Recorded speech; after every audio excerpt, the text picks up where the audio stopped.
আসসালামু আলাইকুম। আমি সার্ভেয়ার মোহাম্মদ মাসুম। তো আমি এই বৃত্তাংশের ক্ষেত্রফল বের করার জন্য দুইটা পার্টে ভিডিও করতেছি। আজকে হচ্ছে দ্বিতীয় পার্ট। তো প্রথম পার্টে আমি দেখিয়েছিলাম কিভাবে ব্যাসার্ধ এবং কোণের মান বের করা যায়।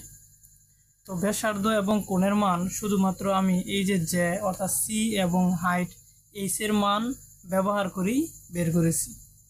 তো এর পরবর্তীতে আমরা এখন এই বৃত্তাংশের ক্ষেত্রফলটা বের করব। তো দেখেন এখানে আমি লিখে রেখেছি, এটা হচ্ছে আর এর মান অর্থাৎ ব্যাসার্ধ, আর এটা হচ্ছে থিটা।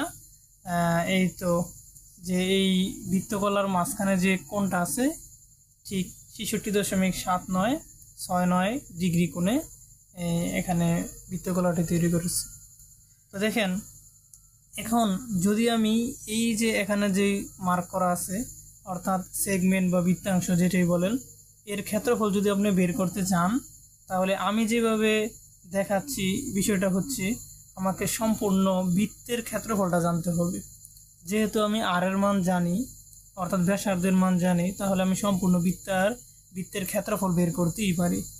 আমরা জানি সম্পূর্ণ বৃত্তের ক্ষেত্রফল হচ্ছে পাই আর স্কোয়ার। তো পাই এবং আর হচ্ছে এই যে এখানে প্রথম ভিডিওতে আমি যেটা বের করে দেখিয়েছিলাম 72.6667। অর্থাৎ আমি এখন যদি পাই আর স্কোয়ারের মান বের করি তাহলে পায়ের মান এবং আর এর মান এর উপরে স্কোয়ার যদি আমি বসাই ক্যালকুলেশন করলে আমি পাই 16,589.02 স্কোয়ার ফিট। অর্থাৎ এটি হচ্ছে সম্পূর্ণ বৃত্তের ক্ষেত্রফল। এখন যেহেতু এই বৃত্তকলার যে কোণটি উৎপন্ন হয়েছে, এখন এর আমি ক্ষেত্রফল বের করব।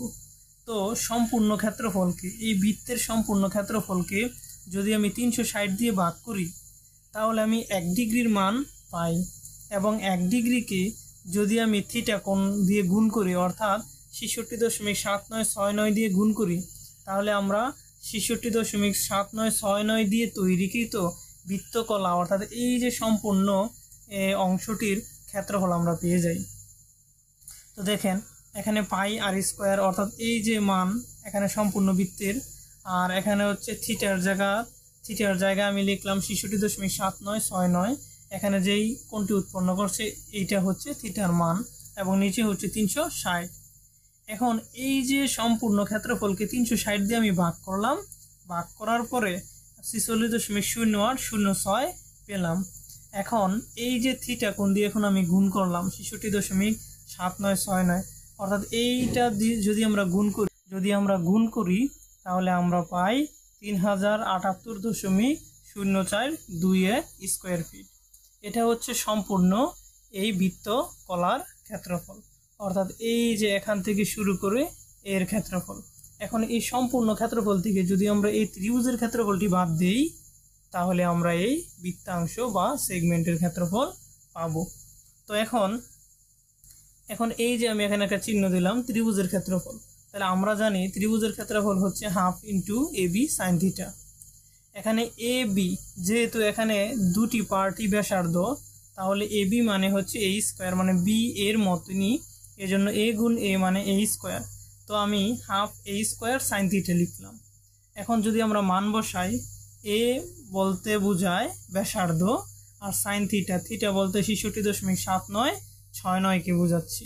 তাহলে যদি আমরা ক্যালকুলেশন করি তাহলে আমরা পাই 2426.6674। এটা হচ্ছে ত্রিভুজের ক্ষেত্রফল। এখন এই সম্পূর্ণ অংশ থেকে যদি আমরা এই ত্রিভুজ এর ক্ষেত্রফল বাদ দিই তাহলে আমরা কাঙ্ক্ষিত রেজাল্টটি পেয়ে যাব। তো এখানে এই যে এর ক্ষেত্রফল মানে আমি চিহ্ন দিয়ে দেখাইতেছি বৃত্তাংশের ক্ষেত্রফল, সম্পূর্ণ এই ক্ষেত্রফল থেকে ত্রিভুজের ক্ষেত্রফল বাদ দিলেই হয়। এখন ত্রিভুজের ক্ষেত্রফল মানে এখানে কিন্তু সম্পূর্ণ এর ক্ষেত্রফল ছিল 3078.042, আর এটা হচ্ছে ত্রিভুজের ক্ষেত্রফল এখানে আমরা পেলাম তো 2426.6674। তো এখান থেকে এত যদি আমি বাদ দিই তাহলে আমরা কাঙ্ক্ষিত যে বৃত্তাংশটি আছে বা সেগমেন্ট আছে এর ক্ষেত্রফলটি পেয়ে যাই। এর ক্ষেত্রফল হচ্ছে 651.37 স্কোয়ার ফিট। এই তো যার উচ্চতা 12 এবং যে অর্থাৎ সি দেওয়া আছে 80 ফিট। তাহলে 12 এবং 80 ফিটের ক্ষেত্রফল আমরা পেলাম 651.37 স্কোয়ার ফিট। এখন আমি এটা দুইটি পার্টে ভিডিওটি তৈরি করেছি। যদি কারো বুঝতে সমস্যা হয় তাহলে আমি একটি পার্টে আবার নতুন করে এর ক্ষেত্রফল কিভাবে বের করবেন খুব সহজে আমি আবার দেখিয়ে দিব। এখানে আমি প্রথম পার্টের যেই অ্যাঙ্গেল বা কোণের মান বের করেছি, যদি আপনি সম্পূর্ণ ত্রিভুজের মানটি কোসাইন ফর্মুলার সাহায্যে বের করেন তাহলে একসাথে আপনি এই ক্ষেত্রফল প্লাস কোণের মান একসাথে আপনি পেয়ে যাবেন। যদি ওই কৌশলটি আপনি অবলম্বন করেন তাহলে একটু ছোট হয়ে যাবে, মানে একদম সহজ হয়ে যাবে। যদি আপনারা না বোঝেন পরবর্তীতে আমি এটা আবার বুঝিয়ে দেব ইনশাআল্লাহ। আসসালামু আলাইকুম।